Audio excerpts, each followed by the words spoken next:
Hello, everyone. Welcome to another episode of EXP. We are back. We are unfortunately missing one of our players today. Taylor had to step out because it's Memorial Day weekend. So, so now you know when this is being filmed. But it's Memorial Day weekend, so she's out hanging with some family and stuff. Recently, in the past few days, this past week, the official Daggerheart rules had been released, so we've been reading and poring over books and all that, and re-prepping, rebuilding our characters to the actual rule set, so that we take a couple minutes to talk about exactly what changed in our characters, or different things that people took, because they also leveled up. Now they're at level 2. Yeah, so we'll do a quick little overview of things that changed for each of their classes in this new rule set, or not new, but like finalized rule set, and then talk about how exactly you level up in Daggerheart, and then what everyone took.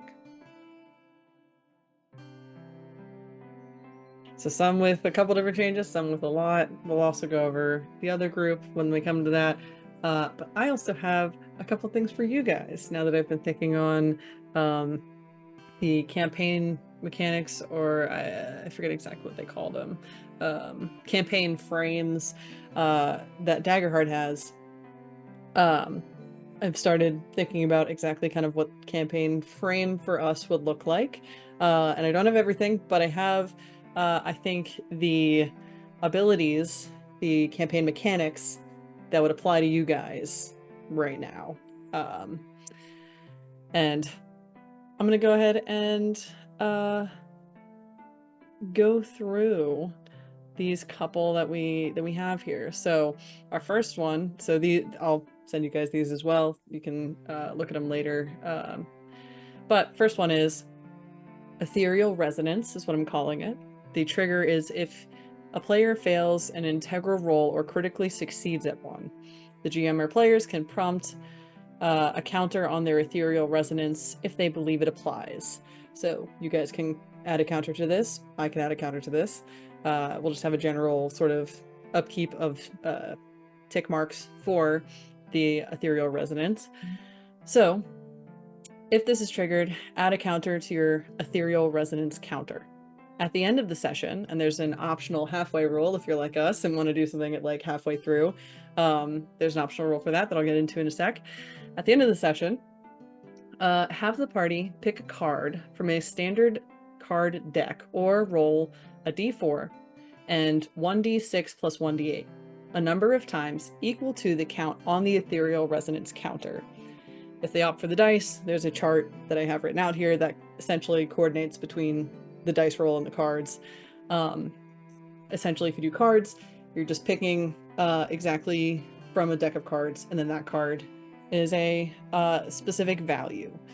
Each card corresponds to, so like if you have a number card, it is that number for that one, but there are the different, what are they called? Like spade, diamond, suits, thank you. So depending on the suit, it is a plus or a minus for hope or fear. At the end of the session, let's say you have 2 counters on there, you would pick 2 cards or do that roll twice, and you would sum it up for your total amount. So essentially, let's say we have a 2 counter thing and you pull a card that is a 7 of spades. That is a spade I have on here is a fear level. A heart is a hope, a club is a fear, and a diamond is a hope as well. So depending on the suit is a hope or fear. So if it's a 7 with fear, it's technically like a -7. That's how we're rolling it with this. And if you have, let's say, a 5 with hope, or draw a 5 of hearts, you then have a +5. So together with the +5 and a -7, you have a -2. So that is 2 fear. This will translate specifically for this campaign, as in the next session with the other guys, I would start with 2 extra fear. Whoa. And the same works the other way. If they have counters and they pull their amounts, whatever, sum it up. If they get we'll say 5 hope total, or +5 out of that. I come to your session, and you guys start with 5 hope that you can divvy up however you want between each other. I'm tracking. What did you say triggered us pulling from this deck? Very So, clever. the trigger is if a player fails an integral roll or critically succeeds at one. Okay. So we can decide I'm when that missing is. Taylor. If that applied last session, we would have had like plus Was it like 13. 6 or 7 Yeah, it by would the have end been of crazy. that? But that's the thing, because it's you're changed rolling each session though. It But was me the because- first one, then it was Taylor. It's one of you three now. But that's the slight gamble with it, because it's not definitive whether or not it's hope or fear. It's a critical fail or not critical fail, but a super fail or super success. Gotcha. It just adds to the thing, and then you randomly pick what happens out of that. You're like, these are the integral sort of moments, but here's how it will resonate throughout the rest of, the world or society or whatever, because of, this ether magic sort of thing. So, I can ethereal resonance. ethereal resonance. So keep in mind that you have ethereal resonance going on now. So if you critically succeed at a roll, or essentially get like a 1 and 2 on your dice, like a super fail, then we can decide to add to your ethereal resonance tracker. Okay. What are the odds that that can be sent before we start playing? Because I guarantee I can send that. So forgotten so fast. Also, so yeah, if hope ends up being higher, that hope total is applied to the other party their next session and can be divided up. If fear is higher, I gain that amount of fear added to the total with the other party next session. I put on here, I can also apply up to 2 fear as 1 stress to 1 more players. So I can lessen my amount of fear if I want to be like, you wake up stressed, because then as I do that, I have to describe exactly how the player may wake up stressed, see something distressing, or remember something that applies to stress, etc. They cannot go over the amount of hope allotted on their sheet, so you can't go over. And I cannot go over the amount of fear allotted to my max, which also in the new rules, I think your max hope went up, I think, to 6. So 6. It was I always think it 6. was. Was it always 6? Okay. Yeah. Because my fear went up to 12. Oh, damn. All right. What was it before? 6? But we figured out there was a clarification with the fear usage rules, where if it becomes a GM's turn, I can trigger then one of my guys on my GM turn, but it costs me a fear to trigger other guys to bring into that same round. Or I can use a fear separately to just pull one guy into the scene to do something, and then it goes back to you guys. Okay. All right. So the halfway rule, I'll say as well. If you're playing with a break in the middle, like how we are. Let me see, make sure. So I'm gonna send this to you guys. Right, this is the right. Yeah, cool. Halfway rule is if you're playing with a break in the middle of your game, you can do the same roll using your current number of counters, but you have the totals rounding down. This is how many your current players can divvy up at halftime. For example, if hope is 4 and fear is 11, fear leads by 7, so the GM would get 3 extra fear for the second half, and vice versa for hope. So if hope was 11 and fear was 4, hope leads by 7. You guys would have 3 hope to divvy up between people for the second half. So that's an optional halfway. Wait, is the numbers that we generate, that's used for the other team? At the end of the session as a whole. But how we have a halfway sort of session, you can opt to do it at the halfway point. Instead, and then, or in addition? They both could happen. In addition, I'd say. Okay. Yeah. Yeah, with that table underneath for the corresponding, and a quick thing to note as well, if you pull an ace, ace card, if you get like an ace of spades, you get, which spades is a fear. If you get an ace of spades, you double the amount of hope you get. Oh my god. The same thing though applies with fear. So if you roll an ace of hearts, I get 2 times the fear. So, Holy shit. all right. That's Ethereal Resonance. That's the bigger one. But then you have this one only triggers when you mark your last hit point. We're gonna call this. I don't have a distinct name for it yet. Like I said, this is still a little bit homebrewy, but this is when you mark your last hit point. Magical potential crackles in the air of Mizani from some unknown source. If a player marks their last hit point, start a death countdown. You roll 2d4, and that's how many attempts to roll you have to roll 1 critical success. If you do, you stay awake at 1 HP and gain the trait Aether Seeped Blood. If you don't, you pass to the Veil of Death. So you have a couple different attempts or different tries of your own sort of abilities. So almost like your turn on initiative or something in D&D 5e terms. When you take an action, that's one of your attempts or one of your tries. So you could still stay up. Let's say you have four tries left. You could do 3 other things and have 1 attempt at rolling a critical success. Or you could have 4 attempts at rolling a critical success. That's up to you. I just tried it out. I rolled a 6 on my d4s, and I rolled my d12s. On the 6th time, I got a crit. This shit is balanced. So you would have Scientifically confirmed balance. So I was just about to do the same thing. if you succeed, you stay awake. So the other option, usually with the death counter, is that, or with the death options, is that you go unconscious, but you're still alive, I think, and you take a scar. This one is you stay awake at 1 HP, and gain the trait Aether Seeped Blood. Which that ability is you gain the ability to roll with advantage once per session, just because you want to. When this is used, the GM is then able to assign one of your future rolls at the same session as a roll with disadvantage. If you take this multiple times, like you die and you say you want to do this again and you get another level of Aether Seeped Blood, the advantage D6 becomes a D6 plus 1. So does the consequential damage or consequential disadvantage. So it kind of adds plus 1 every time you take that. So that's that one.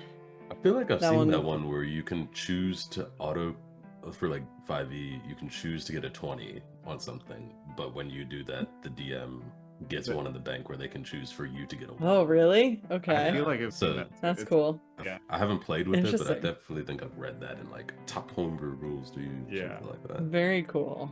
All right. And then the last one, we don't know the name of. Whoa. It says, once per session, while in proximity of certain areas saturated with aether, roll on the table below for a boon. This attempt can only happen once per session. And so you would roll a d6, and then there are different things that happen on your d6 roll. And you don't know of the name or where it's from. Oh. Oh, I- you don't want purpose. But you I'm gonna know, roll every single. but you get Wait. that once per session where you can potentially get a boon if you're in an area saturated with aether. Will you let us know? If- Yes. Yeah. Cool. Okay. Sometimes the aether doesn't connect. You never know. Sometimes there are some pretty good things that can come out of it. But those are the mechanics that I have written out right now for yourself. I also tried the death save. I rolled a 5 and I got the crit on the 5th roll. I was like, oh crap, Wow. I'm dying in this Holy fake scenario. No risk to it. Thank you for the updates and things like that. Very cool. Excited to see how y'all use everything that is new and exciting in Daggerheart. Probably like that. Awesome. So, very cool. I guess we'll go ahead and get into it.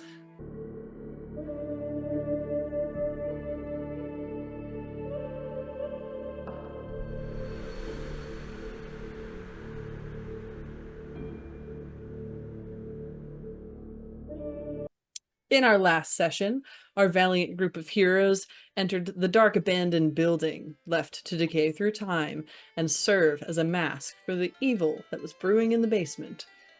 They snuck down a flight of stairs and into an open, cavernous area, with a group of cultists surrounding it, beginning a dark ritual. Our party stepped in to stop this ritual and save a dragon egg and a fungal man from the situation. They talked to this man, named Monsieur Bilal, and found out about a group that's been working towards saving and protecting dragons in Mizani. They were told to head up to Ozryn, a 14-day trip by balloon, and talk to Vink, the person in charge of the dragon recon team in Ozryn. We'll pick up at the same point we left off. Nighttime. Right before they went to bed. Yeah.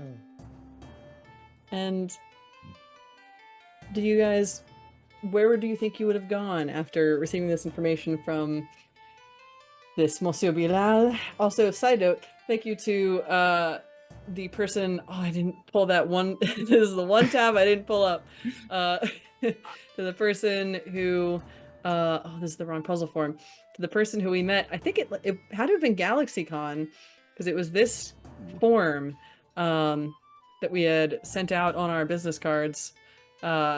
If you solved a puzzle that we had and you met us at GalaxyCon, you got to submit a NPC for the world. So you guys are meeting a submission from Bilal Koulibaly. Whoa! Thank you so much for Monsieur Bilal. Hell yeah.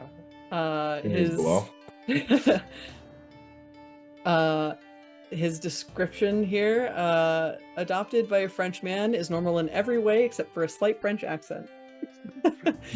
Very cool. So, thank you to Bilal. Thank you. Yeah.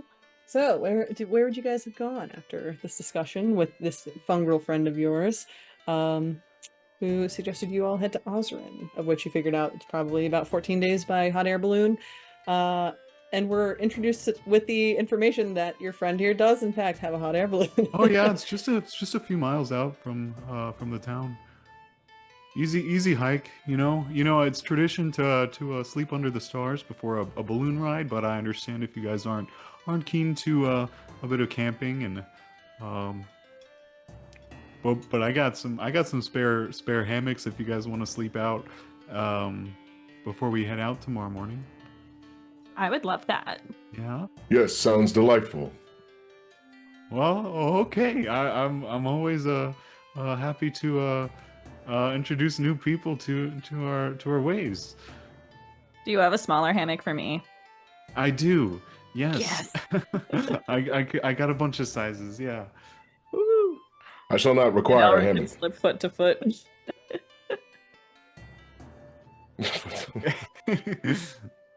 All right. Well, should we go? Yeah. All right. Sorry, do we know where Elret's going? So yeah, we'll say Right. Elret is with you right now, just I guess Okay. towards the back of the pack. Again, we don't have Taylor this time, which Okay, we're all okay, but sad she's about. still coming- But she's yes, still so tagging she'll tag along in the back of the group, probably standing behind Aurelia there. But yeah, if you guys decide to head out, is there anything else you'd like to do in the town before you head over to your balloon? In the meantime. I had a quick question about what did I forgot if we got this information, but it was something like we knew that there was something happened. What the wizard we met, the little wizard that we Neilman? met a few Neilman, sessions ago. Yeah. What specifically did he say regarding the original 6? Like he Oh, like the one that was like super aggravated. yeah. Oh, that guy. Yes. Let me find, because I want to give you exactly what he said. I think it was this session.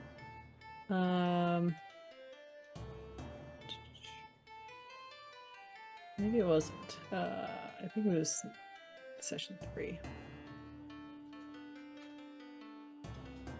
Maybe it was session 1. I think it was No. session 2 when we did all the tomato shenanigans. Yeah. Da, da,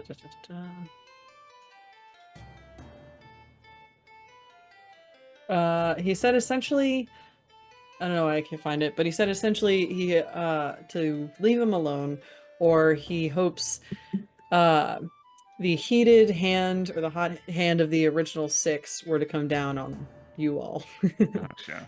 And we also learned that his little cult group had some dealings with, like, we didn't know what they were doing, but we knew it was regarding some of the deities in the original 6. Yeah, I think it was that they had either you found a book that was on the like history and rumors of the original 6, things that have been passed down through generations and stuff. You saw there was like the table covered in blood. Yeah. Okay, So cool. You could infer. Yeah. Well, I'll be honest, guys. I came to this festival with sort of searching for people who knew about who knew more about deities. I came in search for that, and if I know there's one thing about starting adventures, is you'll find the information in the place you least expect it. So I'm feeling that I'm not going to be finding this information in town, and this seems like a pretty strong lead for me. But I don't want to take that away from your chances of going to this festival and away from you guys. Well, first, Morgan, you look inward to find the deities. I look under my shirt. Not literally. Okay. However, I like the spirit. Yes. We'll work on it. Thank you. You know what, Evandris, you've given me more spiritual guidance than any divine professional that I've sought. I'm better. And then I'll just start walking toward it. Pull out a notebook and write Evandris better. And just gotcha. Is what time?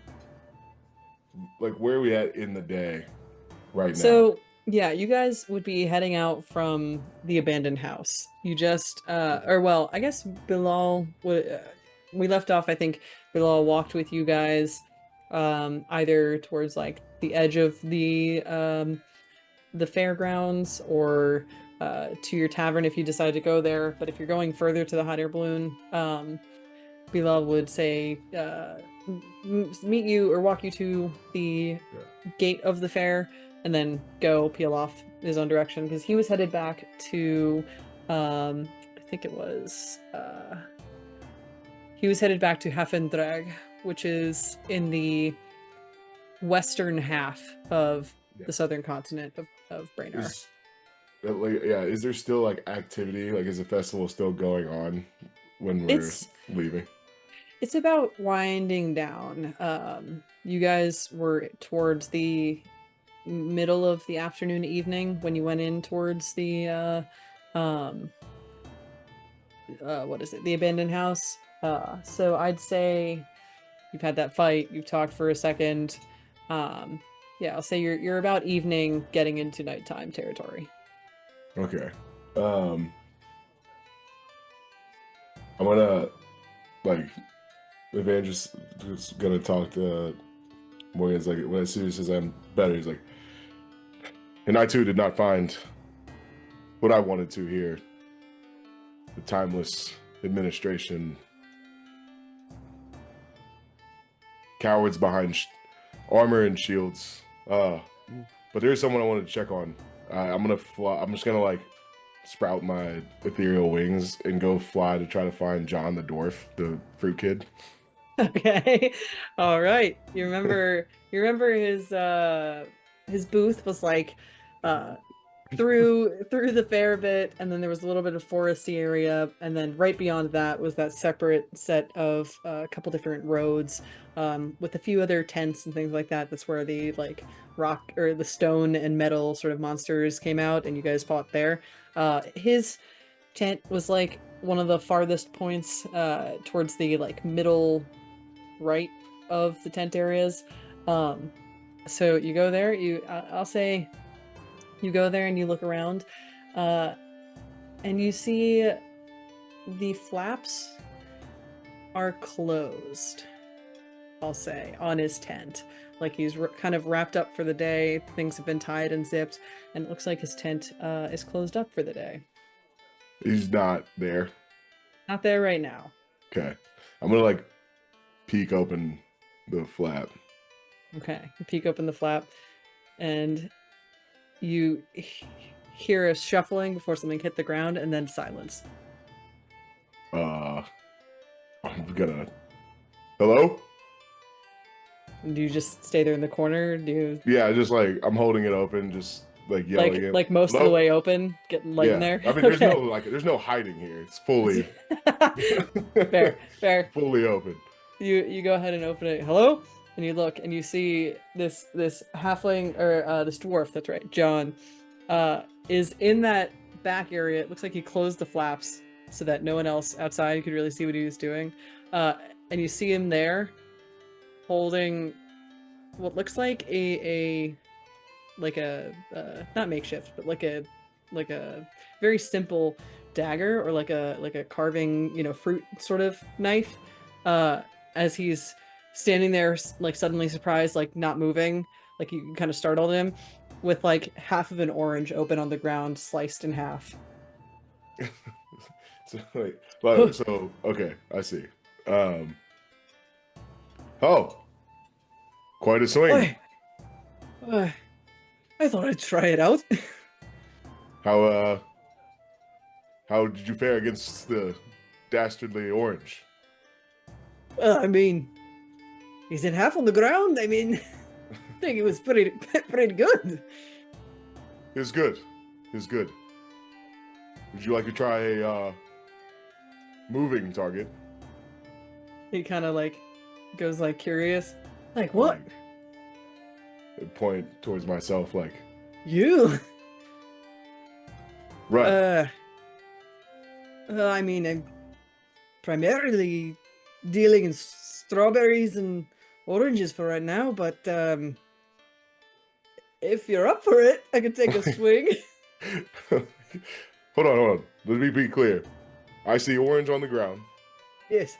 Dagger in hand. Uh-huh. Are you teaching yourself to fight as I told you to? Fist, not fruit. No. Hey, toss one. I'm just gonna throw the closest. Yeah, you got like there's like a stack of oranges maybe, and like lemons, just general fruit in baskets in front of you.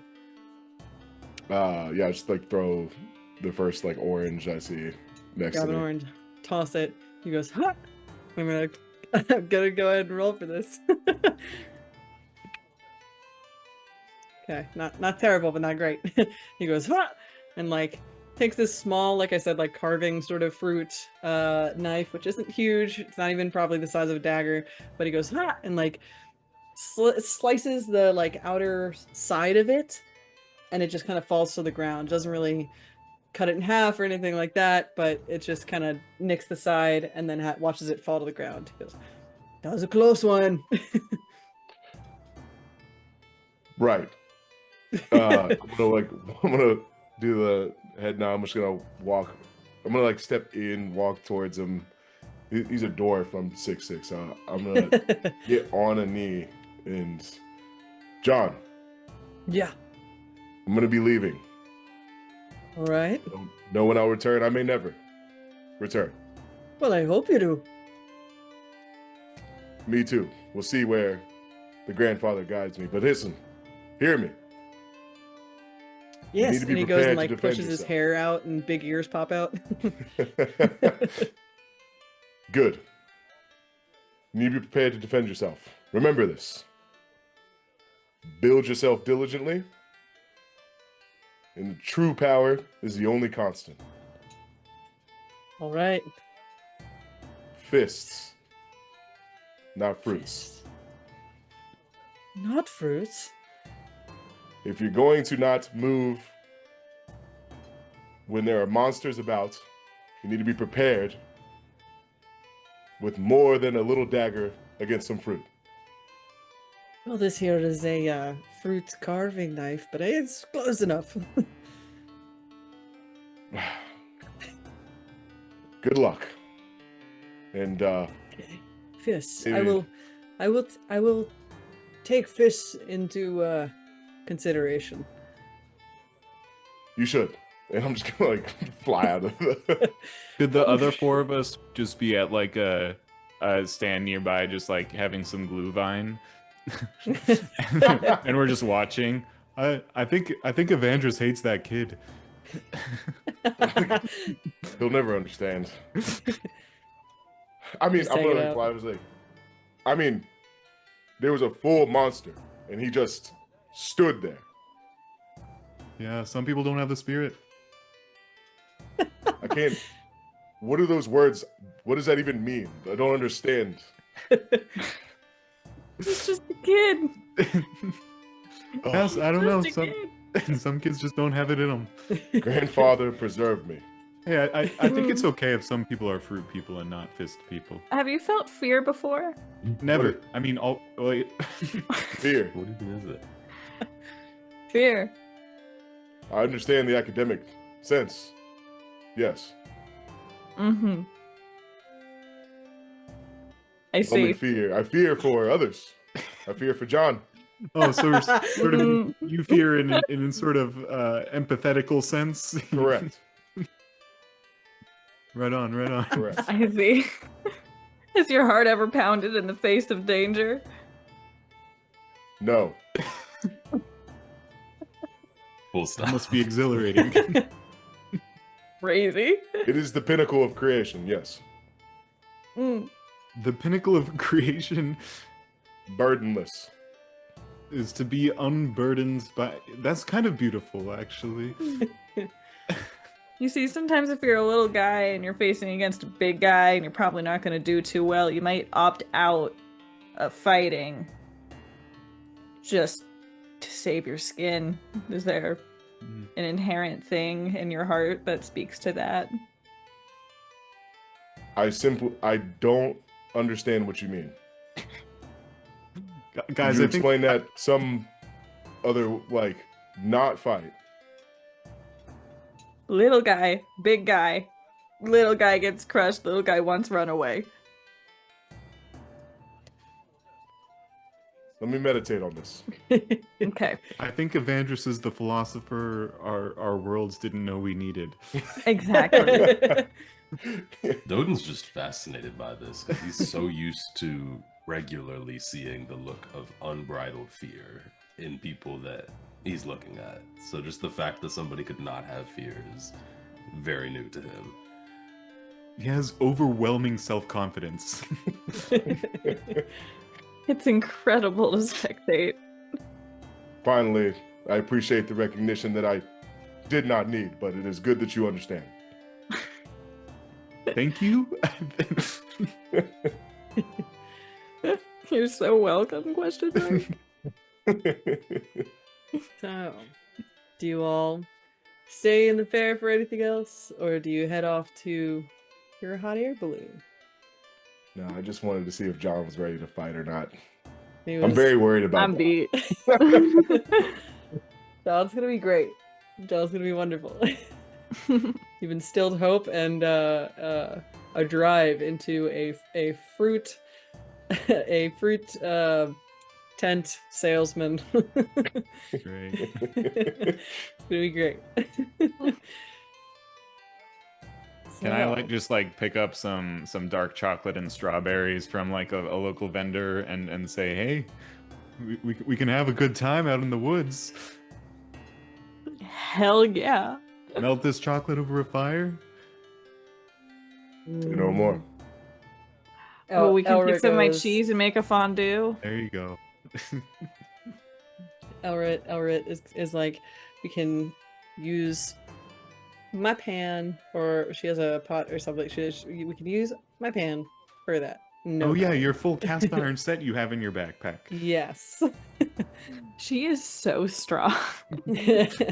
She is a dwarf. She's got that robust Yeah. Mm. goodness to her. All right, you guys head off to your hot air balloon. You said you would have parked it probably. Yeah, maybe like just 2 miles out, just a nice, comfortable walk. In the evening. It's summertime, right? Yeah, it's around All right, summertime. cool. It's still a part of the summer where like the nighttime is like a little bit cooler than the daytime, so you feel the temperature kind of going down as you're Very on this good. walk. And you head over to your hot air balloon. So, Xander, what would Morgan's hot air balloon look like as you guys approach? I think what we've got, I think it's after a short walk, like through wooded areas, we reach like a more open, a small open patch, maybe at the foot of a taller hill, somewhere where the basket can set on a flat plane, but the balloon tarp can rest nicely at an elevated surface area. It's like a strong, like, I wouldn't say wicker, but probably something stronger than wicker that exists here. But it's like a brown basket that's fairly larger than any hot air balloon us humans have seen, but still pretty compact. Smaller than a college dorm room for sure. The balloon tarp is patterned with these triangular patches of like very primary colors, like blue, red, yellow, black, and white, just kind of patches. But the basket sort of stands upright. With just a bunch of rolls and supplies on the outside, leaving most of the inside able to stand and move around in. But I bring all my camping supplies off onto the ground. So I've got I like us balloonists. We use hammocks. So I've got a bunch of hammocks, and I particularly look for trees where hammocks can be strung up. But I've also got some regular standard tents and sleeping rolls. And I think I've also got just a bit of a fire and a fire pit and like a cooking stand set up, just as I typically do when I land and set up a campsite. So that's what we see right now. Very nice. Come out to a little camping area, a little hot air balloon, basket down with the top of it kind of laying off to the side. Fun fact, there's a fun little drawing of the nomad community or something that is part of Daggerheart, where it distinctly said, like, we had played this months ago. I had no clue this is going to be in it, but it distinctly says a lot of like the nomadic people will travel by hot air balloons. The balloon can double as like the tent that is stretched over, making it waterproof. So it's very cool to see that. Incredible. Come up this little hot air balloon. There's various hammocks and things like that. Is there anything you'd like to do as you enter this campsite area? It seems to be just exactly how you left it. Since you're far enough out of town, everyone has sort of centralized down near the fair area. And I'll say you're up at a specific location that's a little bit up on a hill, so you can like look down and pretty much see like where a corner of the fair is. Cool. Morgan's very excited to have people to introduce hot air ballooning to. So they start, like, they make sure no one is doing any work, and they're getting out all the sleeping bags. Any preference on hammocks or bags? Or we got one small, we got one large, and we got one triple XL. Okay. And I'll also like pull out a string of like the soft like incandescent bulbs like that I have for just to make a cozy environment. I'll bring them out of my tent and like just string them up on trees and branches just to make it a nice environment because I have company.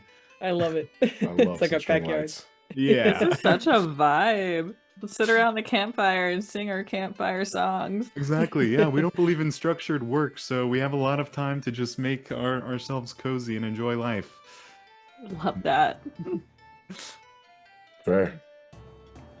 So, if there's nothing else you distinctly would like to do before you guys head to sleep, we'll say Aurelia and Elret, like you said, get a hammock and sleep feet to feet in the hammock.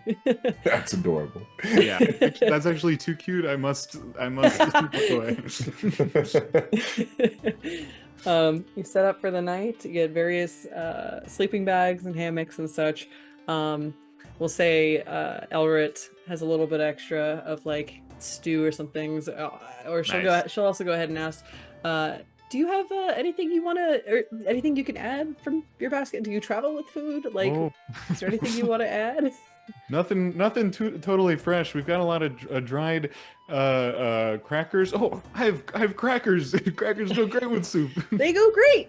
So you'll now have essentially a little bit of leftover soup with some crackers and a little bit of cheese as you guys sit down for the night. And with that, we'll go ahead. We can do our long rest checks, updates and things. So let me see real quick. Long rest, I believe, has a couple different things that go on. Long rest, make a camp, relax for a few hours, and get rest. So you can choose 2 moves. You can tend to all your wounds, describe how you patch yourself up, and then clear all your hit points, or you can do it to an ally. You can clear all your stress, describe how you blow off some steam, pull yourself together, and then clear all your stress. You can repair all your armor and spend time. You describe how you spend time repairing armor and things like that. You can also do this to an ally, or you can prepare. You describe how you prepare for the next day's adventure and gain a hope. If you choose to prepare with 1 or more members, you each gain 2 hope. Or you can work on a project. So if you have a project you want to do, some like we in a previous campaign I'd done, a bunch of people ended up getting pets, and they wanted to train the pets to become battle ready. So there was an ongoing thing where they were able to work on training their pets. So if you have a separate project or something that you would like your character to work on, you can work on a project. And there's also, I think, rules for that as well, with working on a project in downtime. But yeah, what all would you like to do? Okay, I think first I'm just gonna clear stress because that's the only resource that I have, and then I personally would like to prepare. If anyone else would like to prepare, then we could all benefit, I think. I'm gonna have to. I took a little bit of a beating in that last fight, so I'm gonna. Is it for preparing? Did you say if everyone takes their prepare action, or is it More than 1, I think. okay? And then it If you says you choose with 1 or each more gain members. 2 hope, but is that those that actually do this, or is that the whole party gets 2 hope? Because that's what I was. I think trying it's just the people who prepare. to... Okay, Okay. well, If you choose to prepare 1 or more members, you each gain. Yeah. I think it's the more than 1 members of your party that decide to prepare. I'll probably just tend to my wounds and repair my armor and let the stress stay where it's at. Do you have any other resources that you're low on? No, I mean, I've a couple stress, a couple HP marked off, and then most of my armor slots are gone from the last. Okay, so you're repairing armor and clearing HP. As part of my elf characteristic, I have Celestial Trance, which means I can take an extra downtime action. Ooh. And assuming you said we can, I can. Some things you can do to other people. Can I? Like you help can them- tend to wounds to clear hit points to another person, and Oh, you I can see. also repair armor to another person. But not stress. But I could- yeah, stress is I I think could- just for yourself. I could clear my stress and armor. Yeah, and then I And And you can. could tend to wounds. Yeah, well, let's do that. Oh, you're a gracious host. Yeah, of course. I'll tend to an ally. So yeah, I'm what going does to it go look like as we ahead- take a sec to as Xander walks or Xander as Morgan walks up. I was reading your name tag on Zoom. Yeah. As Morgan walks up, maybe as Evandris is trying to reach a wound or something, not really getting to it. I'm gonna use. I think I'm gonna use like if it's okay, because it's not a real ability, but I would like to try like heal him in a way that's sort of magical. Sure. Okay, I think I'm just gonna say, here, trust me on this one, and I'm gonna take my stick and just like kind of a little too hard, like kind of bat you on the shoulder, like bap, and then just kind of like concentrate a little bit, and you'll see some like faint glowing coming from the stick. Maybe some little almost like fireflies kind of sparkle around it, and I'll heal you up with some stick magic. Nice. Thank you. Yeah. Yeah, I didn't really know I could do this until recently, but it's very helpful. So if anyone, I got your back with with some weird stick magic. I'm not sure what it does, but so far I know it at least helps people. Your unknown devotion is impressive. I feel you. fantastic. Even. I'm glad you consider it impressive. I consider it almost a nervous worm that's inside of me that constantly reminds me that I don't know what's going on. Yes. But that's just me. I hope it helps. Amazing. What else My is everyone project. doing during downtime? Døden's I'm gonna stressed go ahead as and hell. clear all my stress. So we got 2 stress clears. No, I mean like just stressed about being in the sky.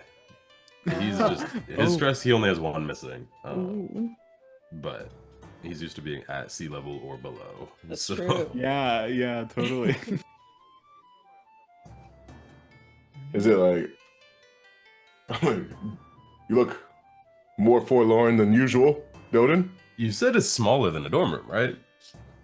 Yeah, it's not that big. Yeah, he's probably laying horizontal in that fully just like arms crossed over. If it's at least 9 feet long. Well, we're not. I think we're on the ground right now. Yeah. he's still. You haven't scared. gone up yet. He knows that it's going up. He's Yeah, still it's definitely. scared. You like definitely- like warming up. Yeah, the Like people laying that get on on planes and then they start doing like their like rocking rituals and like Yeah. other superstitions and blessing. Yeah.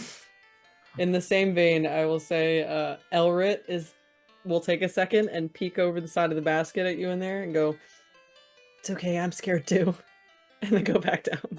Because Taylor specifically wrote me being like, Elret does not like heights. Oh, fun. Okay. That's so interesting that half of our party flies and the other half is terrified of Uh-huh. flying. And then Aurelia, what is your stance on this? I'm having a ball. Yeah. I'm having a blast. Oh, yeah, because you can also fly, right? Yeah, I can fly, Yeah. and my village is actually based off of like paying homage to the sun and going to the tops of the hills when the sun's up. So I feel like if I'm up in the balloon and the sun's up, I'm like, I'm extra paying homage to the sun. There's no like mythology about that and like getting too close or anything. I'm sure that's fine. There's no such thing. No, if I could fly into the sun, I would. I am the sun. Just like run really hard at Evandris.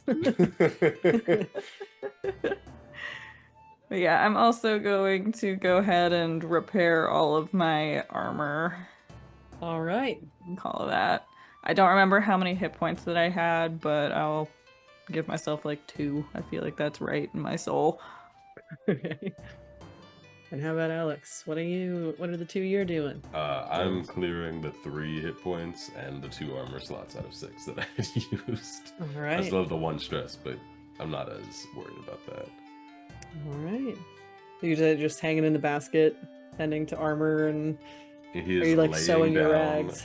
probably replacing body parts from whoever else was killed in that cave. Anything that's even remotely attachable, he is swapping out for the most worn items on himself. All right. As you all take a second, relax. I'll Anything say else? for my preparing action, I'll pull out some maps of the continent and start like drawing out the route to Ozryn, right?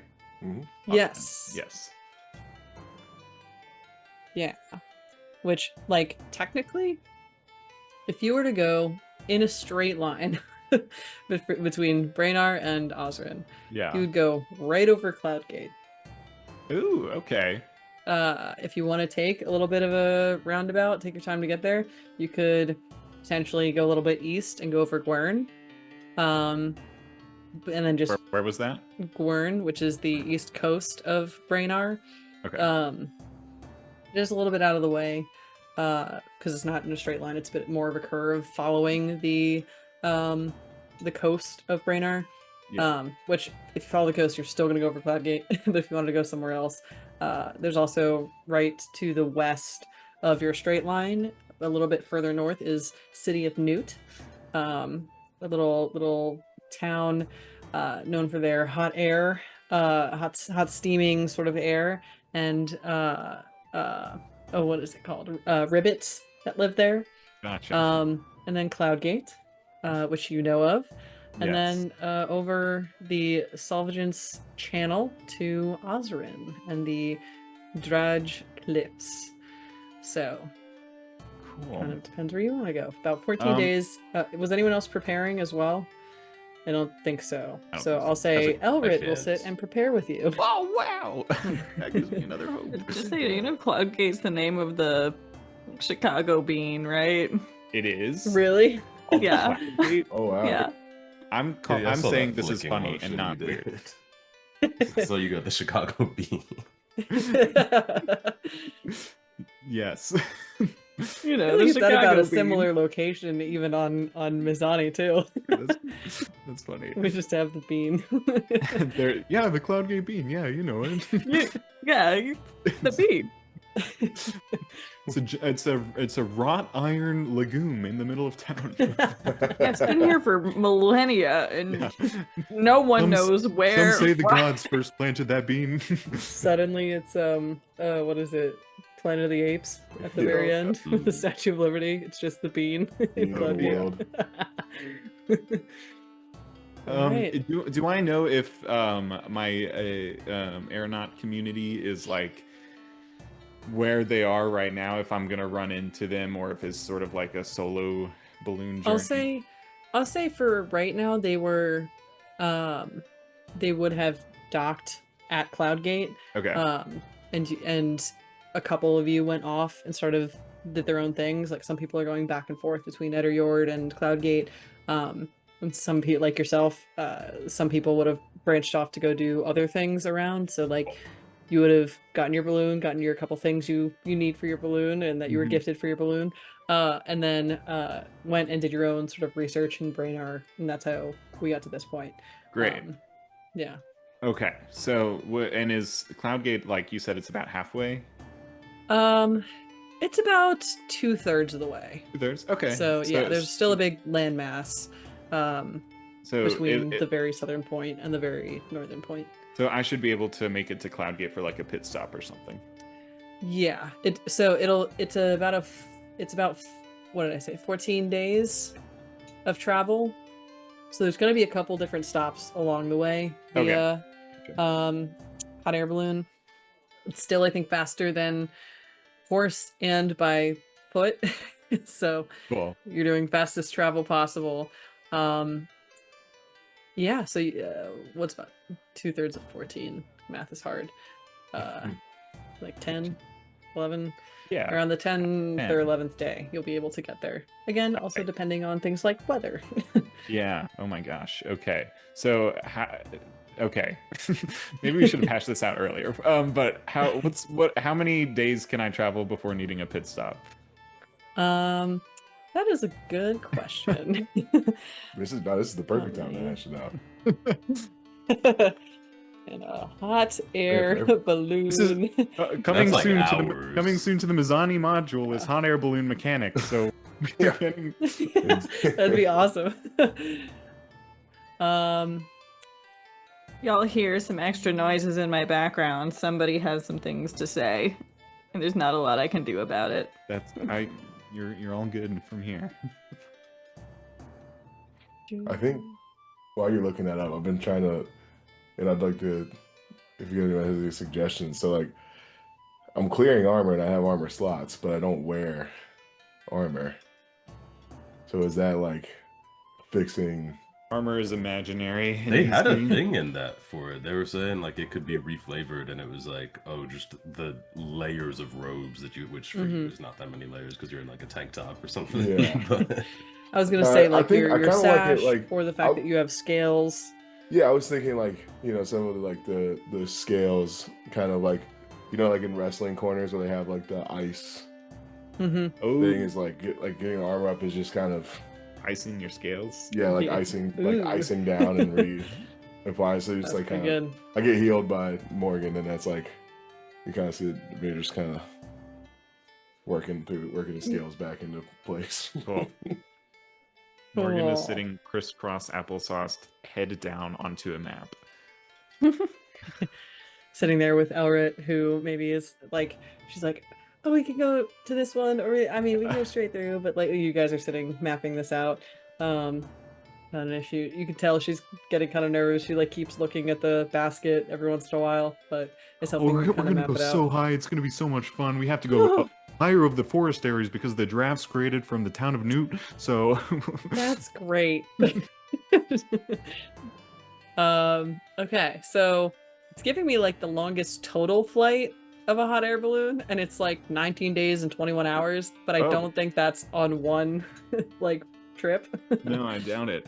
But we're also fantasy, so yes, just because say a number and I'm cool with it. I will say because of fantasy and because of the things that I've written you about, Yeah. we'll say 10 hours.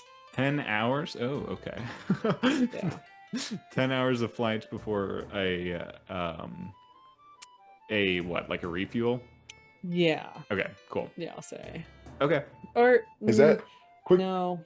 I Hang feel on. like because that Yeah. feels like we couldn't get very What's far. the Yeah, fuel? wait. Well, here's what I'll ask: like, what's the fuel? Like, are we trying to refuel? I would say, what's the fuel exactly? So that's true. What's the fuel is a good question because this is a little different. Okay. Because with the I'm stuff I like sent bearing you. the lead here, but I'll Yeah. hear you out. Yeah. I'm just saying, like, I have Yeah. innate fire to Mhm. it's I was radiant. gonna say it's just Evandris That's- going, That's That's true. It's true. not combustion though. Okay, Yeah. that's That's the what other I thing I don't keep know. forgetting. So we'll say you can go 10 to 12 hours, depending on how harsh like winds have been or whatever, and then your fuel source almost needs to recharge. Like, Recharge. Gotcha. It'll take a few hours to do, Okay. and I'll say like maybe 5 hours or something, which you can do overnight, or even wake up early and keep going. Okay. But yeah, so Okay. 10 or 12 hours. Okay. Cool. Because you have a special fuel system Yes. there. A little bit, yes. Okay, cool. That makes sense to me. Alright. Yes, but yes, okay, but I don't need to stop at like a town or anything. No, not with this one. Okay, Yeah. cool. That's part of the reason why you guys sort of went up there. Gotcha. Yeah. We're good. With that We got new, there. yeah. Cool. Thanks for hanging in, guys. I'm here All for it. right. Doppy was actually really interested in joining the convo. Oh my god. My What a boy. Just his face square on. This face. Oh. he looked like Oh, the no. portrait behind him. Yeah. Well, yeah. We got it custom. It better. Yeah, but like same pose and everything. Oh yeah. Same All right. pose. His face is so square in that angle. All right. So you start mapping out the area. Last chance. Anything else before y'all head to sleep? Nope. All right. So you all head to bed, and Then what happens?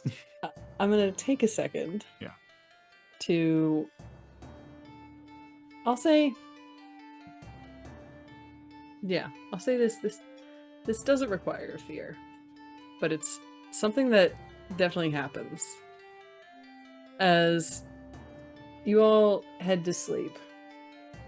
I feel like this is not the right music for this one. This is doom music. Yes, that's very doom music. Volcano bursts. I don't think I've ever played in a session with you, Anna, in this or a D&D where sleep has ever been normal. Because in the other one, Art there was also imitates weird life. sleep stuff. We'll take a second.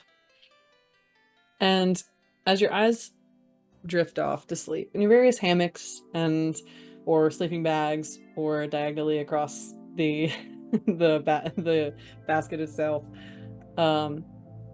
Morgan, where would you have slept for that night? I got my hammock. I got my trusty hammock. It's between some trees though, but nice enough to see the stars. You are laying in your hammock between some trees when suddenly you feel it on your back that it starts to get very warm underneath you. You feel your hammock getting really hot, curling around, and you can feel it start to kind of get muggy and a little bit harder to breathe, and your back is starting to burn. And what do you do? I freaking get up.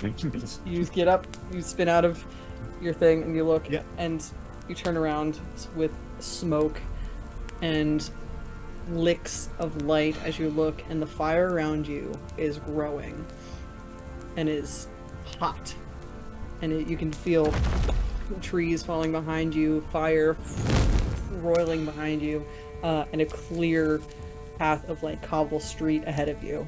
Do I see anyone else? Do I see? Everyone else around you is not there. Is gone. They're not there. Do I It's see my just balloon? you.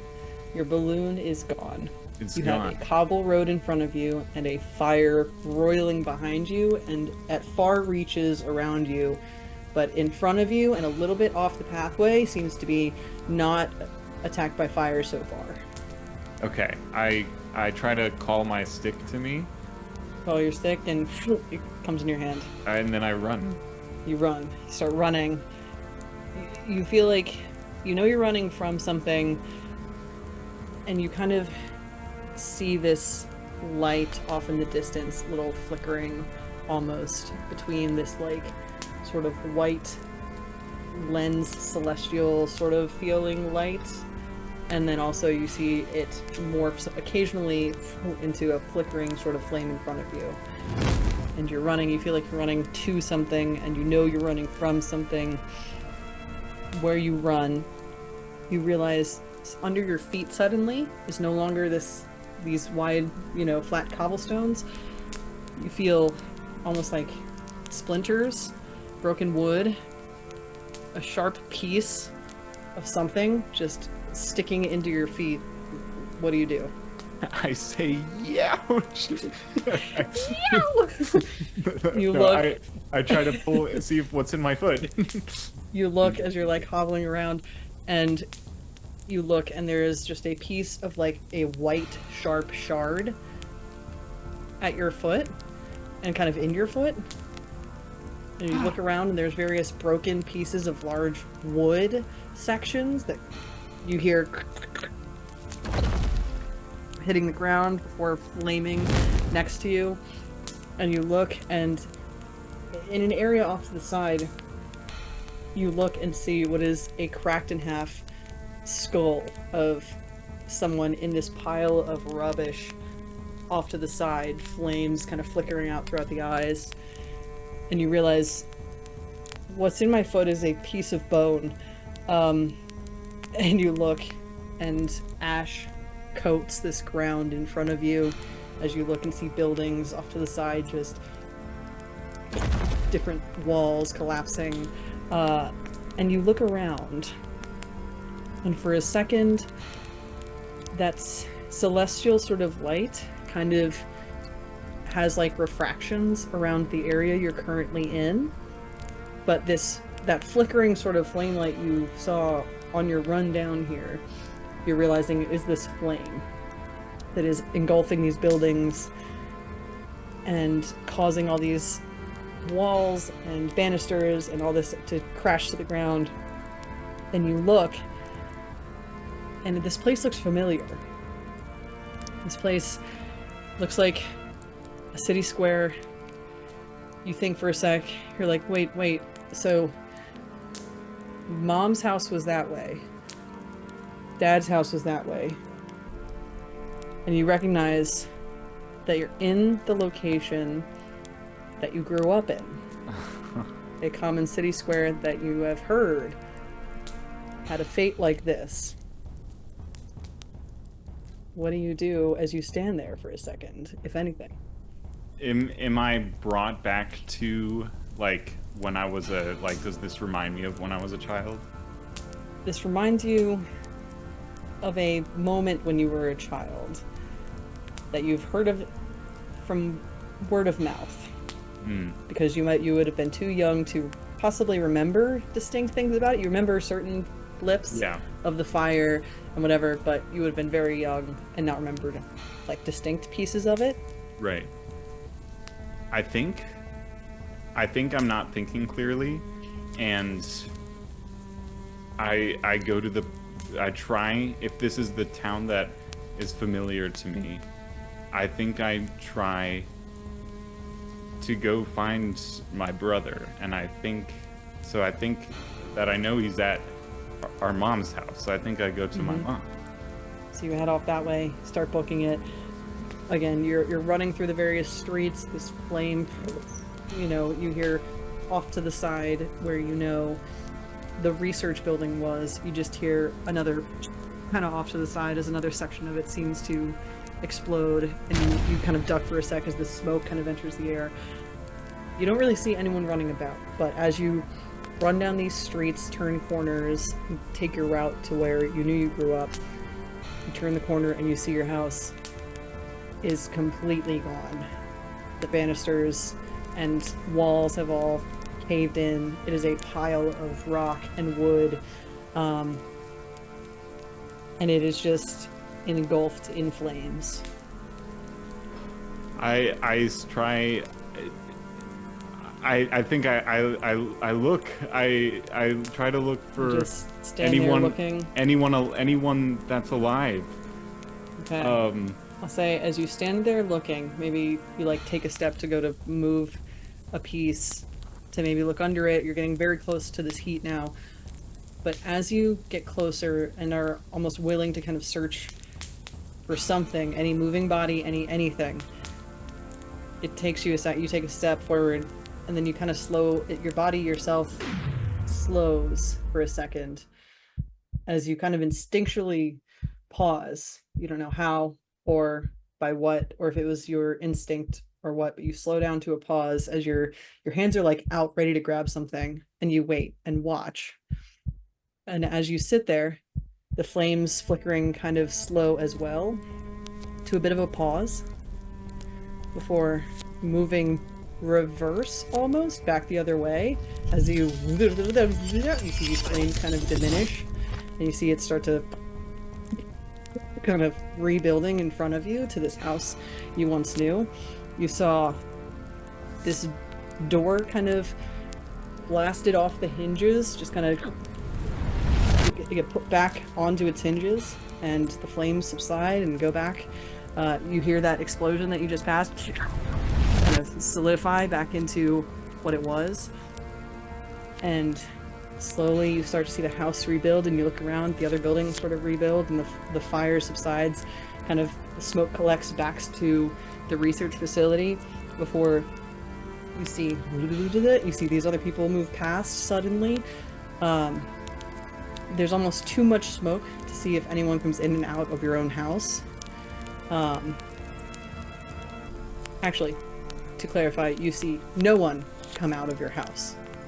But you see other people now, moving around you at a very quick backwards pace until we reach a point that you see people taking down scaffolding, and actually it would be, I guess, putting up scaffolding, making adjustments, removing different pieces of your roof, removing an addition to the house, and then taking the scaffolding back down. It's suddenly getting faster as your house reaches a point of being unmade entirely, and then it's just grassland. And you wake up. To the normal day that you all awake to.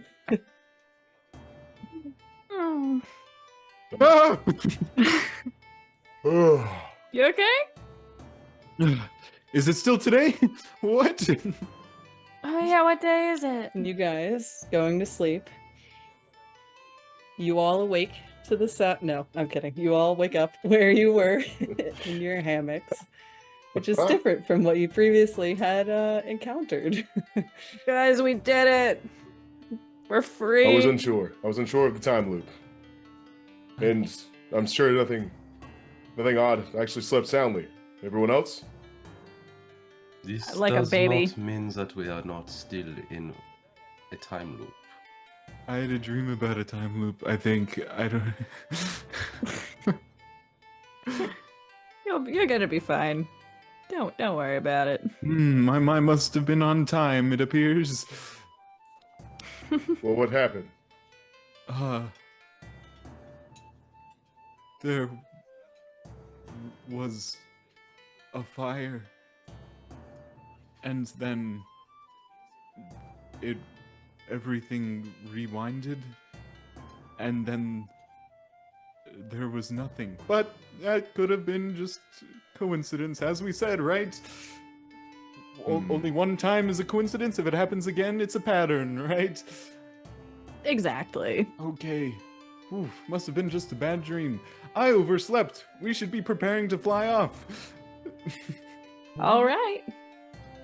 As you all get up, is there anything you want to do in the morning as you start preparing? I think so. Morgan usually only needs to sleep for half the time because they trance. So this is the first time I took a full 8 hours of sleep. I was just, oh god. Fair. First fair. time? Yeah. Wow. I'm gonna start making breakfast with Elret. You and Elret go off. Elret is kind of sitting there like you know Elret, you've been traveling for long enough together. You know her mannerisms and things like that. She's setting down her pan. She sets it down upside down. She's very obviously nervous about the hot air balloon ride. It's gonna be fine, girl. Don't worry. Oh, that's my bad. And she flips it over and puts it on the actual fire. We got this. You just gotta make it through one step at a time. I'll just put myself in the very corner of the basket and not think about how high we are. Girl, it's gonna be fine. If you fall, I have wings and I will catch you. Fall? No. No one's gonna fall now. Okay, no one's gonna fall. It would be very difficult to fall. None shall fall. Unless you Yes. are 9 That's right. feet tall. In my head, I'm noting this, and I'm okay, Elret is small enough to just be safe and sound in the basket. I am a little worried about Døden, so I'm Yeah, the fact that 9 feet, because how tall are the walls on it? the walls, I would say, are probably about 5 feet tall. Yeah, so Yeah. waist So I height, can't even probably. see over them. So I think I'm going to take some time and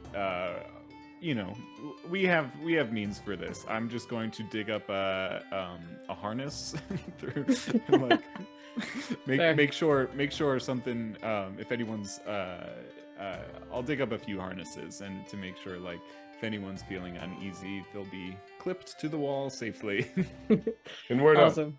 I can carry you. That's That's true. Do you get tired from flying? Do you get manually exhausted? No, my energy is boundless, like the sun. Oh. That's incredible. I know. As he says this, he's saying this like standing up, just happens to be not facing where the sun is coming up, and it's just like sun rays behind him as he's saying that. Is there an opera here? I swear I just heard an angel sing. It's okay. You're only hearing the greatness. Okay. It'll pass. All right.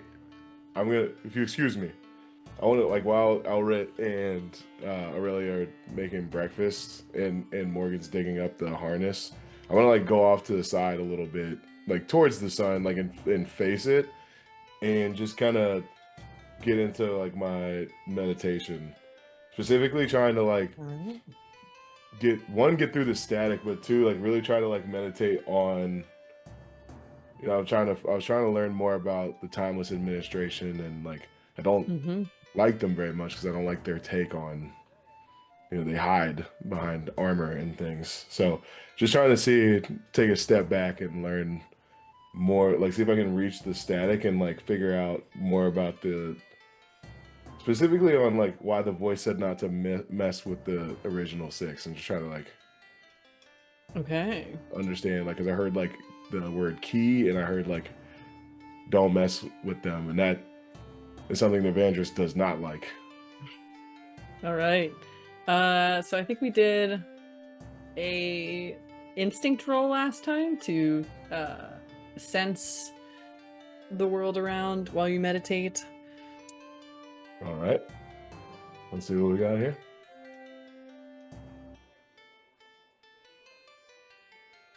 Did you crit? That's two 11s. Oh. That's two 11s. Hold on right. now. Wait a minute. My first time to put it in Discord. Excuse me. I'm gonna relish this moment, everyone. Give me a moment. Perfect. Yeah, throw that in the channel. Are you the chosen one for the session? Gotta be. Perhaps. Hold on. The chosen one always. That's crazy. We get All right, That's the first roll too of this session. Is like we get to add an ethereal. Yes, and with the new stuff, you get to add. Where did I throw it? You get to add a count to the ethereal resonance. So, I'll add a count. All right. So I'm gonna I'll find the crit channel at some point. But I don't think it was visible initially for me. It had to get linked, and then I could save it. I see. Oh yeah, so it might be doing the weird server thing where you have to like you have to like follow or like subscribe to other channels, I guess, where you can, I don't know why it does that, like if that's why that's why the like roles are there so you can give all the channels you need to insane the people work. you need. The gold dice is sick. That's critical meditation, you know, it's something that I'm trying to do in real life. Yeah. It's one short of a 12-12, so very cool, very up there.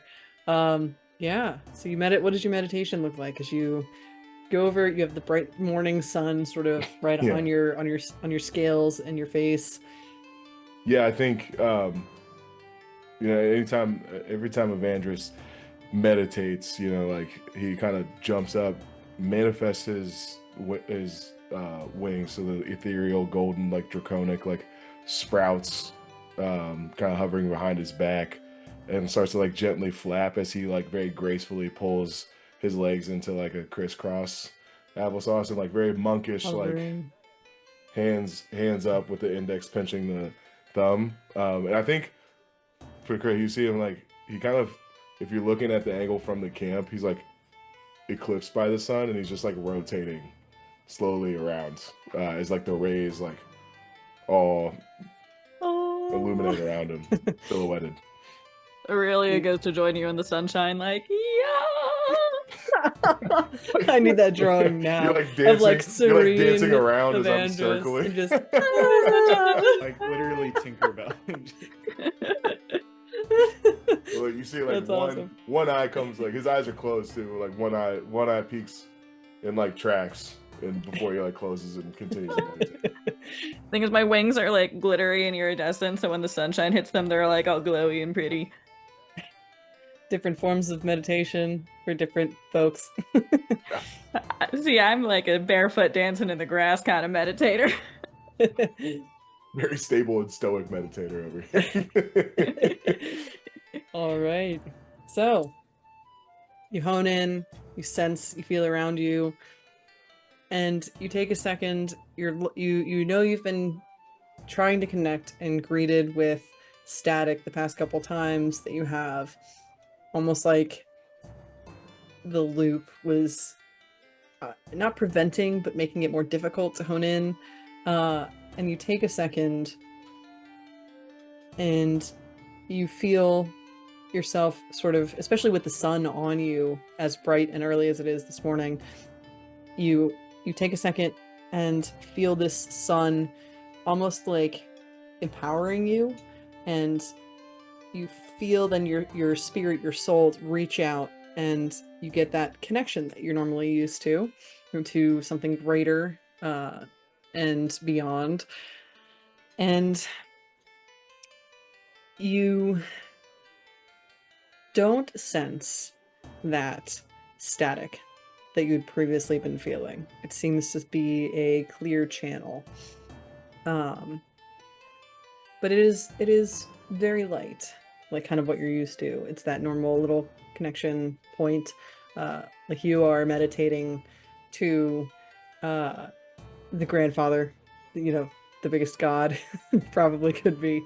So what you sense this connection here. What do you prompt as you've reached this like mental long dark expanse with an open sort of channel to your god? I think Evandris' first instinct would be to ask for validation. Actually, in this internally, in this, he'd be, am I going in the right direction? Mm-hmm.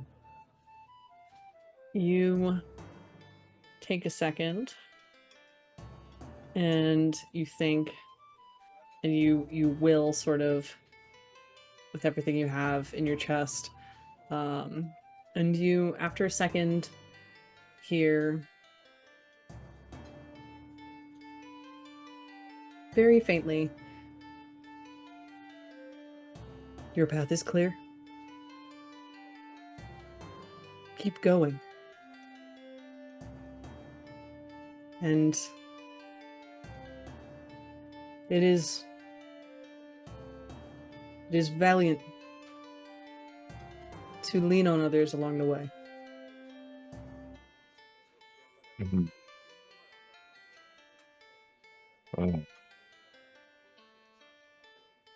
It's done. It's like, what of the 6? This one takes a second to get any sort of response.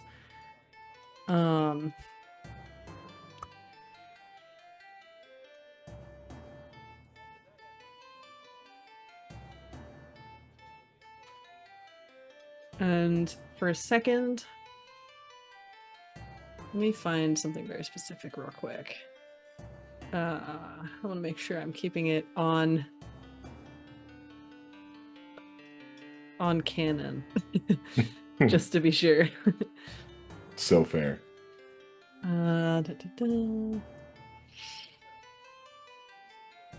Okay. You say, what of the 6? And you hear back,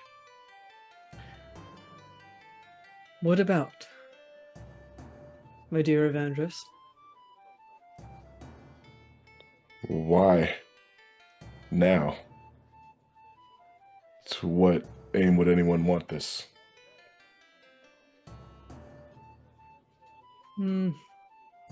Again, takes a second. And then you hear, there are followers. Not many. But once a concept or a following or thought is brought to light, it is hard to erase it entirely. Does not mean that it is right, though. What would you have me do?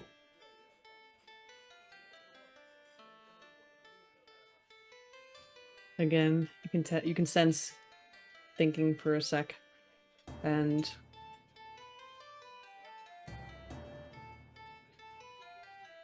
that was a good question.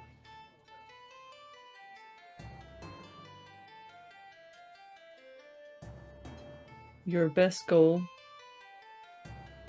for yourself and items related to the Six is to stay on your path.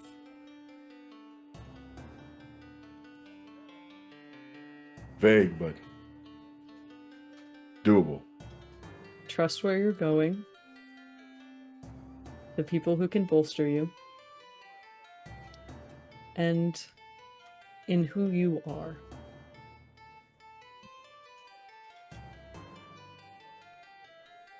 I think I would, it's in this space, like, nod and start to pull out of it. Okay. You take a second to slowly start opening your eyes and Dancing Aurelia. opening your ears to dancing around in the sun as well around you. The sun is shining. It's a beautiful day. The birds An in the interesting sky are technique. like. Yeah, there's a couple little like birds jumping around your feet. Well, The sunshine is my favorite thing ever. Minus cheese. I like things that are yellow. I prefer Minus gold. Myself. Liquid gold. Cheese. Sunshine. We're not sponsored by Velveeta. Not yet. Yet. Not yet. We got a couple of liquid gold characters here, though. That'd be sick as fuck if we get like a Velveeta sponsorship or something, and like the noodles are the shapes of your characters. That would actually be sick. Sponsor us, Velveeta. All right. Anything else did you guys prepare this morning before your trip? I'll start running through the motions for getting the balloon up. If I may describe. Absolutely. How do you prepare your balloon? As everyone's Right. waking up, maybe helping roll in their bags, that sort of thing. Yeah, Evandris yeah. wraps up his monk stuff. Just monk things. Just monk stuff. It's a bit of a process. I on the on two sides of the basket there are these like fairly large but hollow bronze cylinders that I rig up to the fuel core, and sorry friends, I'm a nuclear materials person, so we're gonna incorporate a little bit of that in here. Oh boy. So Yeah. don't worry, not radioactive. The more you know. I start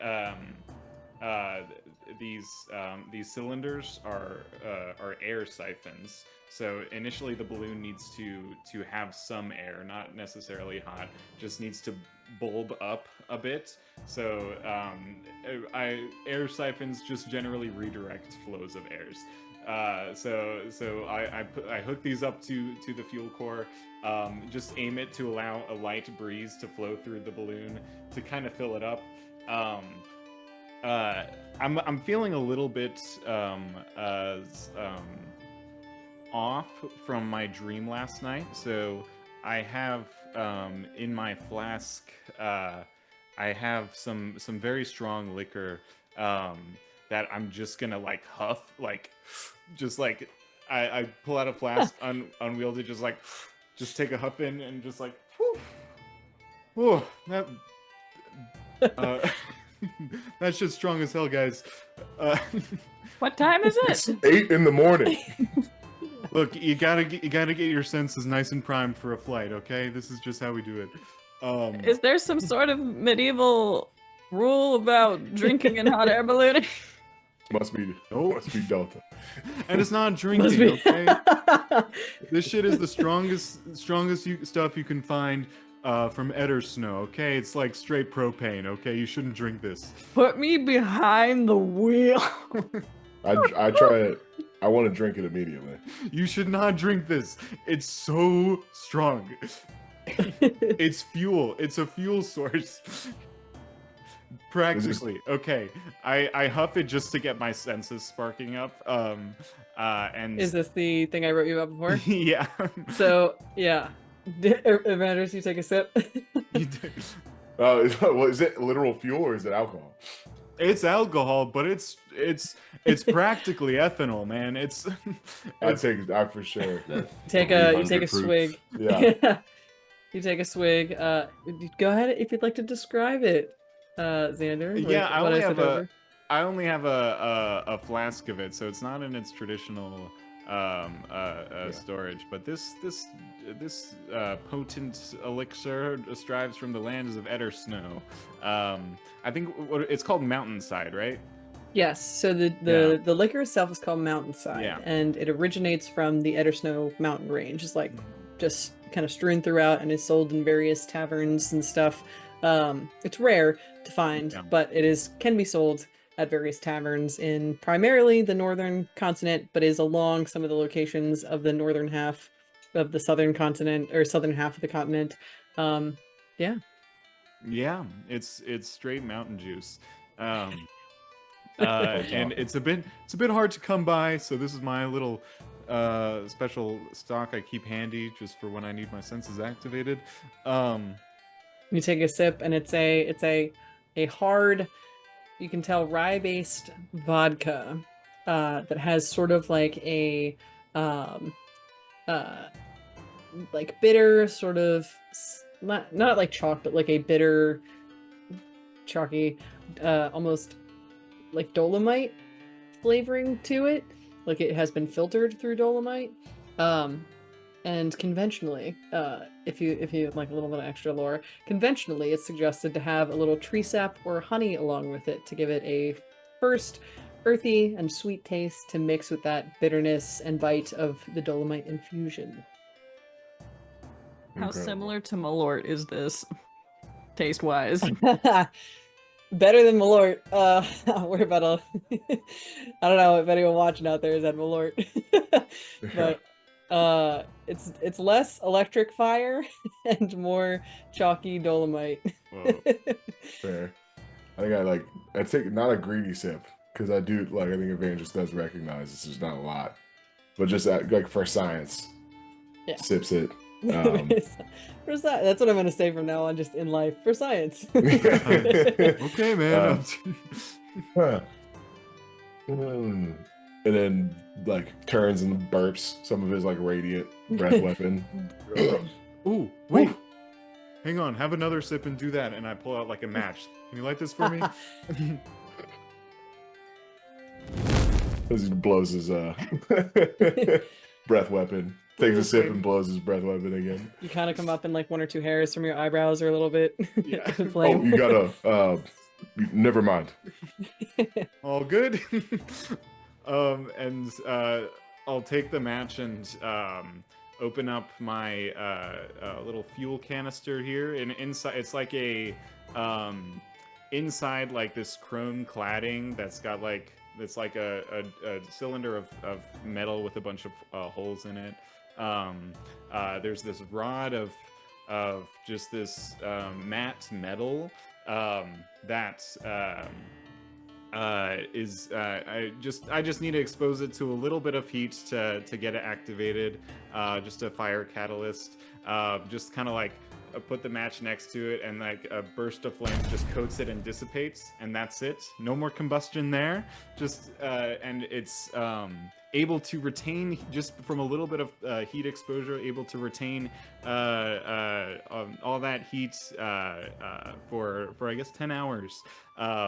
I seal it back up into its cladding, and as the balloon starts to fill up and get higher, I'll pull a lever, elevating the fuel into the balloon of the balloon to provide a consistent heat source, and I'll leave the cylinders a little bit there to provide some good airflow, but generally they're there to control airflow for going up and down. So it's mainly there to get us off the ground. And then I put on my my little aviator goggles, and say, "All right, who's ready for liftoff?" I trust you with my life. Døden's fully on the ground. Come, Døden. It's like the water, but in the air. Yeah. His Here, looks I like have the these water. these carabiners that you can hook to some parts of your body, and they're not going anywhere. Got lots of ropes to hold on to. Trust me, this is the most stable thing you will ever stand on. So Yeah, when I we would argue crash, even I more will be stable than the stuck. grounds of Mizani. As you're on a floating continent. Yeah. Yeah, right. Even that's stressful for him. You look over and Elret is already in the basket in the farthest deep corner that she can be, and is like tied in a rope already with a couple different harness like latches. I give and her she's give her a blanket just to comfort her. she's, thank you. She puts it on and just you look over and she's like a bundle of wrapped, around her head and like this. Yeah, I walk and up to her with some cheese on a toothpick and just kind of, here you go. Thank you. Look, It's like when you. we take short burst trips. We won't be in the air for long. Only 10 hours. Only 10 to 12 hours. Okay. Okay. It's like sometimes you gotta like swaddle your homie just to make sure that they don't freak out. Sometimes you gotta and- swaddle the homies.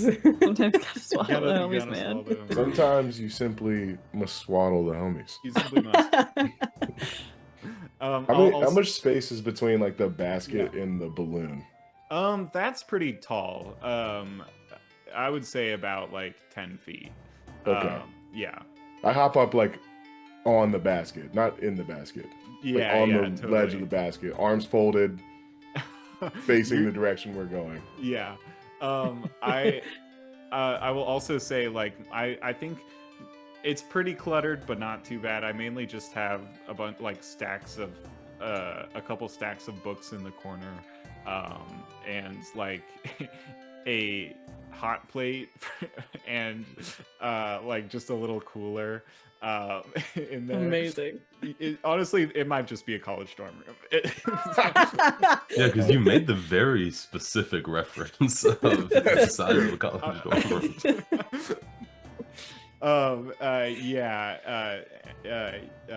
Yeah. I will also. There's a on the edge, on one of the edges of the basket. There is like kind of bolted in. There's a brass figurine of a jackalope, just kind of as a little hood ornament. My hot air balloon is named the jackalope. Yes, and so as we take off, Morgan's gonna go. Morgan's not gonna stand in the basket either. They are 1 foot on. I was about to. Huh? Nothing. 1 Keep foot on the going. edge of the basket, one arm on one of the poles, other limbs just dangling, kind of one arm on the lever of the fuel source, kind of guiding the air in, and ready to take flight. Full like Jack Sparrow on a ship, just Amazing. Well, or like it's the guy from literally Treasure Captain Planet. Morgan. yeah. Like the rum, Captain Morgan. Literally the rum, Captain yeah. Morgan. Yeah. Oh, yeah. That's why I was Incredible. laughing when you said 1 foot That's on, because I was about to say, are you awesome. intentionally doing the Captain Not Morgan intentional, thing? but I love it. Dun, dun, dun, dun, dun, dun, dun, dun, dun. Amazing. Come on, Captain Morgan. Take off. All right, up in we the go. air. You guys feel if you're all in the basket or attached somehow. Døden, do you hop in? Døden's lying down, but as soon as you mentioned the hood ornament, Jackalope, he's very intrigued and is definitely gonna like, from lying down, like barely pull a head up and be trying to talk to this hood ornament. talk to the hood ornament? Yeah. But I think this would be like while other people are doing other things. Okay. I think Aurelia is going to, like, once we're in the air, just like stand on the very edge of the basket and like jump out, do a couple little glides, and come back on, be like, guys, I'm having such a fun time. Great, isn't it? I just It's feel the so wind in good. my wings and the sun on my back, and I'm having a wonderful time. All right. As we take off into the sky, we'll start our travel portion of this. Fun. Okay. So, if I can have one person roll for the weather. Morgen Let me for sure. find if I can have someone roll a D100 for me. Ooh, 100. spicy. So, yeah, it's a, the two tens. One of them's the tens, one of them's the ones column. Whoever would like to. Who's up? You gotta Like get. it should be you.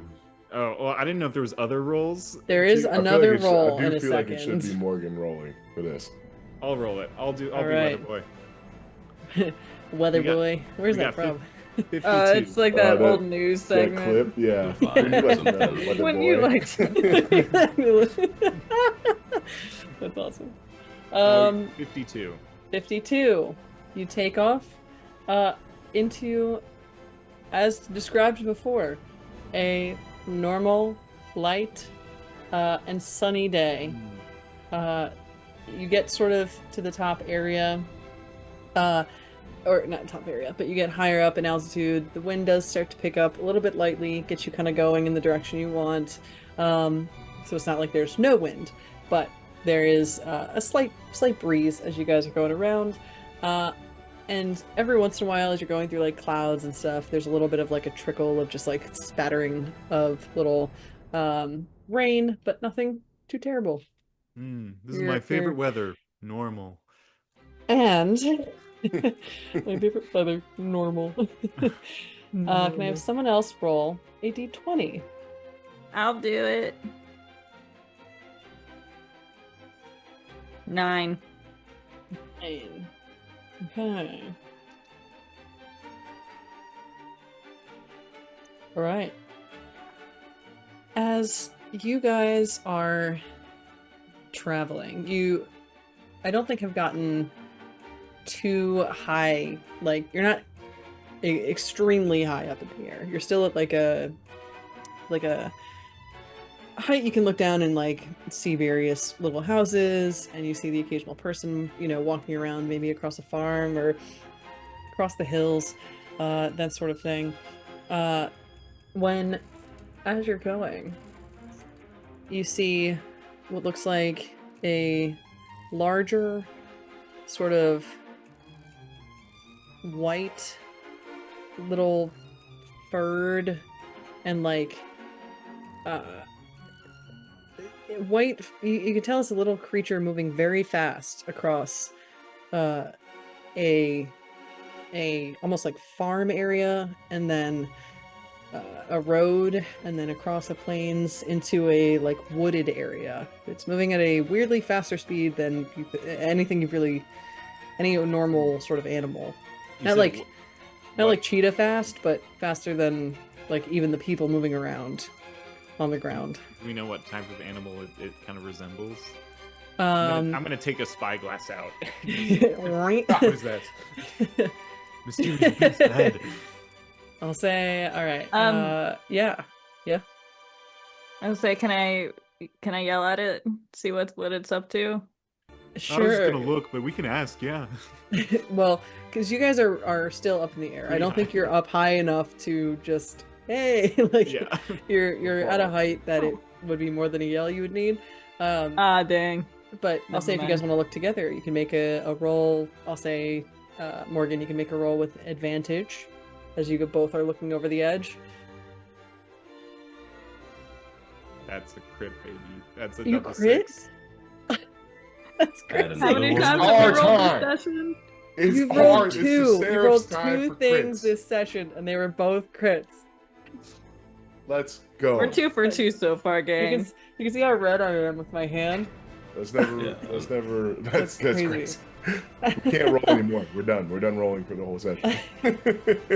And you get a counter on the Yeah. ethereal resonance. Let's go. All right. So you're looking down, and you look through your spyglass. Maybe Aurelia, I don't know. There's some fairy shit or something where you're like, whoop, and you like half zoom in with your own eyes. I don't know. Some ethereal, magical, I don't know. But you're looking down. Yeah, you do that, and you're like, I see it. But you're looking down, and this seems to be a furred, like white rabbit that seems to be bigger in size, that has like sections of like fungal as well. Like it seems to be like a multi ancestry rabbit with almost like, some of the fur patches seem to be, what is it, like the lion's mane, the long stringy white pieces instead of fur patches in some spots, and it is booking it towards the forest. Sorry, wait, where's the crit channel? Dag 'em. Let me tag you in there. There you are. Beautiful. Captain Morgan. Yeah, That's awesome. pretty good.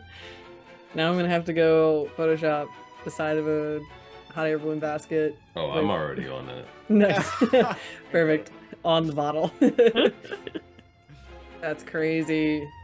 Yeah, that's a crit. Yeah.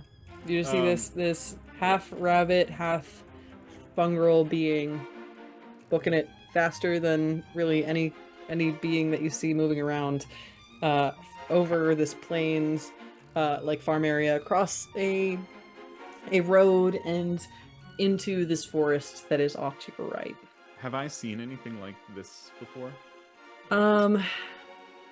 I'll say, give me a knowledge roll to recall if you maybe have, or if you just missed something. 5. You haven't seen this before. It's just, maybe you've seen a couple of their like large rabbits, but they definitely were not like that size with fungal, like a bit, look to it before. Like, this is wacky, but it just runs Morgen- off and into this forest over there. Morgan is thrilled to see something they've never seen before, and instantly takes out a thick notepad and some oil paints and starts trying to draw this creature. All right. I've got to jot this down. That's crazy. Start jotting it down. Anyone else like to do anything, or do you keep flying? I think If there's no way for me to yell at it if it's too far, then I think I'm good. Does your ability have a range, or is it it is new? If I want to speak to animals, I just have to succeed on an instinct roll. It doesn't have like a range? I assume it's Or the range of what it would Your be. voice to... traveling? Yeah. Yeah. Yeah, I think it'd be a bit too far for that. Yeah, so I'm good then. All right. I think while Morgan starts like jotting this down, Evandris like falls backward a little bit, like out of the basket, activates his wings, and kind of like flies. Like he's like got his arms around the back of his head, and he's like just kind of flying next to like Morgan, and asks Morgan's like, so if one was to lean on others, what exactly does that mean? Like physically lean? I'm not sure. Well, someone could lean on you as sort of a rest if they're probably tired. They could lean on your shoulder and take some of that weight off. That's sort of what I'm thinking. Right, right. That must But be I it. guess sort of someone could interpret that metaphorically and sort of maybe not physically tired, but emotionally tired. And you can lean on someone emotionally to take some of that brunt off. I don't know though. That seems like an odd practice, but Non-practice. I mean, it's quite nice if you do it. I'm sure. I think I literally saw Aurelia and Elret leaning on each other last night for warmth. Right. We cut back to the memory of them like starting feet to feet, and then by the middle of the night they were like cuddling. Yeah, it was actually quite. That's adorable. Gotta get the homies a good cuddle. Yeah. Yes. One might say, cuddle the homies. Exactly. I would Leaning consider on. that a form of leaning on. Yeah, things you do to the homies. You swaddle, you cuddle, and we'll keep going. We'll expand that list. I'm gonna turn to a new page in my notebook and say things to do with homies and add 2 things. Amazing. So you guys continue your talk and float. Do you just float along, Evandris? I that's think he totally like fine. I think he takes that as like and starts trying to weigh like you see him just like I think he like sits down actually on the edge and like I love that. thinking, like I love that. I Like said a next thinker, to him. yeah. just like he like takes Morgan's sayings like it literally makes sense. The emotional thing. Y'all want to play Old Maid? Oh wait, I have that game. Amazing. And you guys spend the rest of your day traveling without issue. I'll say you get your normal amount, or well, did you crit on weather or seeing you saw for seeing the thing, right? Yeah. Okay. Yes. So for 14-day travel, yeah, you get north of Braynar, closer towards the like forest line, but you knock a day off of your travel. So you guys decide to land somewhere. It looks like so I guess do you want to describe where you might decide to land if there are any preferences for balloonists or things like that? Yeah, I mean, I think we're in a pretty plainy area, is that right? We're in like grassy hills. So most places are okay. I tried to look for a place that's like a little cove in a forest that's like a little clear spot where there's like still trees around, but a nice open area in a sort of generally wooded area. All right. That definitely is there. It's not like direct plains. It's a bit like mix of flatter area with some trees and things like that. You do see, I'll say, every once in a while what looks like a small bit of patchwork sort of town every once in a while. So you could dock sort of next to that if you want, or you could go a little bit further and be a little bit further away from those. It's up to you. What I think I do is when I'm on like just when I'm just stopping to sleep, I tend to stay a little bit out of the social areas. Okay. Yeah. No problemo. You, without issue, land your little balloon. You can tell it's getting a little tired and starts sort of heading down as you direct it. And you guys hit the ground there for your next rest. I'm gonna forage. I was just thinking the same thing. That's why I like less populated areas, because all the wildflowers are still fresh. Exactly. Yes. Let's go find some good ones. Okay, You guys go off to I'm find gonna some hold forage. my arm out, and I'm gonna. You can flutter, but I'm gonna frolic. Flutter and frolic. Amazing. Somehow I'm still very frolicky even though I'm fluttering. Yeah. Like a butterfly really just psyched to be wherever it's going, you know? Is that something else you can do with your homies? Can you frolic? Yes, 100%. Do we find anything? Yeah, I'll say go ahead and make a It's my turn to crit now. Instinct roll to perceive and navigate different areas. See what you can find. I got a 22 with hope. Okay, so you take a hope. And for those who crit, I keep forgetting to mention you gain a hope and clear a stress. So don't forget to do that. Fair enough. And then what about you, Morgan? You're also frolicking. I got a 18 with hope. 16, sorry. 18. Wait, 16. what was the roll? Instinct. Yeah. What is it? Instinct? Ooh, Instinct. 19 with hope. Okay. I'll have you both roll me a d20 real quick. Oh. 3. 8. Okay. But check. There's like this is a little wildflower dice. I don't know if you can see it, but there's little That's flowers awesome. inside the dice. Wait, stop. That's. I She's just got a rolled with a rose flower one. dice. Oh my god. Flower power. Flower Alright. power. I'll say you guys go out and you find, how much was it? 3 and 8. 8. We'll say handfuls of foraged goods that you kind of have to like keep in your shirt or in a bag or something, but that's how many handfuls of items you have. Whoa. I didn't find many tulips, but I find a buttload of spring onions. I got some blackberries. Found a blackberry bush. Wow. You guys come back, you get some extra ingredients.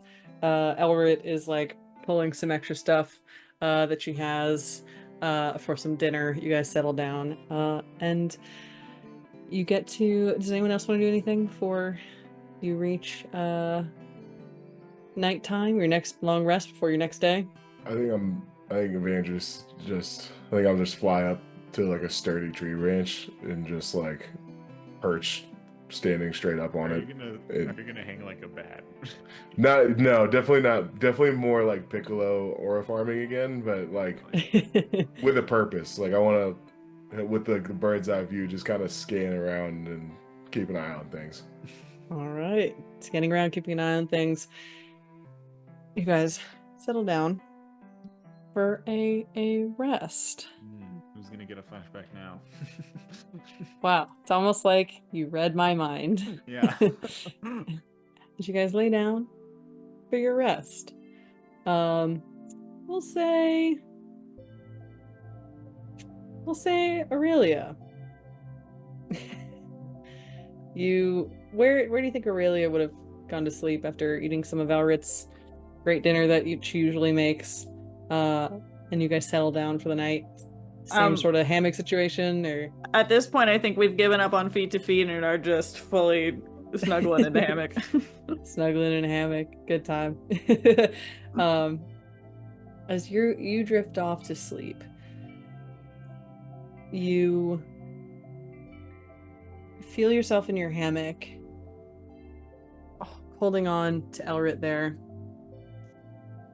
And as you're laying there, suddenly your nostrils are met with a smell of decay and rotting plants and muck and like dirt that has gone weirdly bad, and it's so it's in your nose, it's in your mouth, you can feel it in your lungs. It's just gross and damp. What do you do? you go and I'm just wake like, up. Elret, did you fart? and you look up and you look, and there next to you is the short blonde hair and glasses off to the side of your close friend. And it's drawing a blank on the name. Your close- Dean, yes, thank you. Nadine. You look over and it's your very close friend Dean with the white hair and is in sort of like a slumbering outfit in a normal bed that you recognize to kind of be your room, only Dean is turning skeletal. They have the sunken in cheeks, eyes are closed, and just kind of look thinner and skeletal, like the life had been sucked out of them. You okay, Dean? You shake Dean, and Dean just doesn't move. Oh my god, oh my god, oh my god, oh my god, oh my god. I like turn around, like You turn around and look, and you're in your room, and it is devoid of color. Completely. all my paints. What the heck? Oh gosh. Oh, all the pretty things in my life are not doing okay. Do you stay in that room? Do you look around? I bolt out of there. You bolt out of this room into, what does your house sort of look like as you exit your bedroom? What do you run into? I would be out in a hallway, and there's a little spiral staircase down to the main floor with the kitchen. You and run the out whole to this space. hallway, and you see your spiral staircase. The whole building is still intact, but again, this hallway is completely devoid of color. There's very few sun rays coming through any of the windows that decorate that one side of the house. And you look down, and it looks like your mother and father are there sitting on like the big fluffy couches, again, also devoid of color, kind of holding each other close as they also have the sunken in cheeks, closed eyes. Their wings seem to be very low, or just even like lying on the seat behind them. Like, what's wrong? Please tell me what's wrong. You stay in that hallway? Yeah, that's what I tell my folks. So do you run downstairs, go to your parents, Yeah, I want say to. what's wrong? Yeah. They don't seem to move. They Oh, don't even seem to jeez. adjust to look at you. They keep their eyes closed. Okay. Next step is going to the Sun Hill, I guess. So as you exit your house, head towards the Sun Hill, you can see that even the sunlight seems to be somewhat dimmed as you exit your house and head towards the town that you know. And as you're standing there for a second, you as well start to slow as you come to a stop, maybe mid-run, as you look, and suddenly you see from the trees that have been, a couple leaves every now and then falling, you see them come and slow down as well before flying back up and placing back onto the trees. You see the sun sort of kind of come back into larger color. You see people backing up, walking around in a backwards direction. You see your house kind of literally gaining from the ground up color back as you see your parents sort of start to sit up and look at each other, whatever, start talking, moving around. You see the people going, all the flowers start to sort of bloom, as your house, again, in a similar fashion to how I described before, your house seems to reach a point as this time is fluttering back as quickly as it can now, suddenly starts to deconstruct or whatever, until you've reached a flat ground, until you see some other animals kind of coming in for a second. You see some other tents come up and then break back down, and all these different things, all these different tents, all these various people running around before, again, a flat surface, and then you wake up.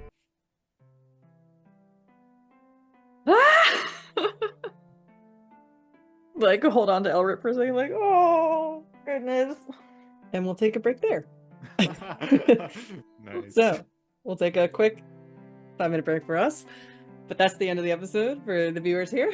Wow. So yeah, we'll pick up again next time with our second day of travel.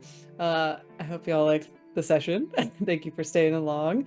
I like the session. I like the session. You guys have like a whole this other session. half to do. Well, real quick, do y'all want to do your thing? You have 2 knocks, or you have 2 I don't need to. I'm full up on hope. I'm Okay. doing pretty okay. So we'll keep this total. We will Yeah. not do the optional half roll for that. Yeah. we'll do that And at the you end. guys I'm will kind of Yeah, I'm Yeah. in the same camp. I think we wait till the end, and Yeah. Yeah. I feel like we Alright. can build up some more crits. yeah, Got it. some good moxie. Crazy. It's crazy. All right. So we'll see the viewers next time. Thank you for watching. And we'll move on to our second day of travel in the next one. So yeah, thanks for watching.